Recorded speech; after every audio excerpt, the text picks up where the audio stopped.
الحمد لله نحمده ونستعينه ونستغفره ونعوذ بالله من شرور أنفسنا ومن سيئات أعمالنا من يهده الله فلا مضل له ومن يضلل فلا هادي له أشهد أن لا إله إلا الله وحده لا شريك له وأشهد أن محمدًا عبده ورسوله يا أيها الذين آمنوا اتقوا الله حق تقاته ولا تموتن إلا وأنتم مسلمون يا أيها الناس اتقوا ربكم الذي خلقكم من نفس واحدة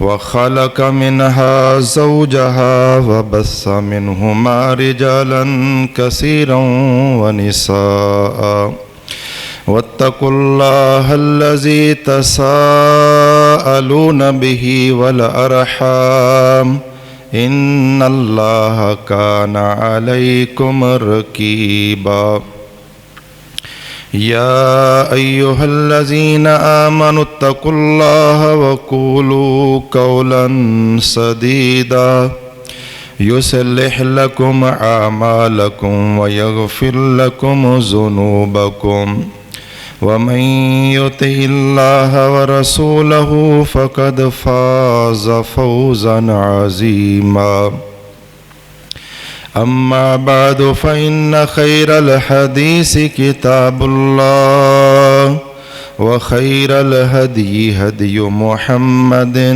صلى الله عليه وسلم وشر الأمور محدثاتها وكل محدثة بدعة وكل بدعة ضلالة وكل ضلالة في النار أعوذ بالله السميع العليم من الشيطان الرجيم من حمزه ونفخه ونفسه النبي أولى بالمؤمنين من أنفسهم وأزواجه أمهاتهم وأولو الأرحام بعضهم أولى ببعض في كتاب الله من المؤمنين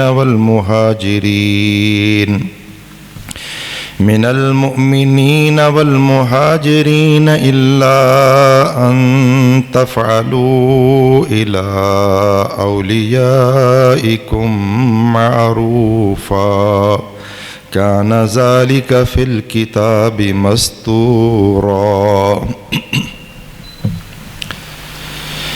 21واں پارہ،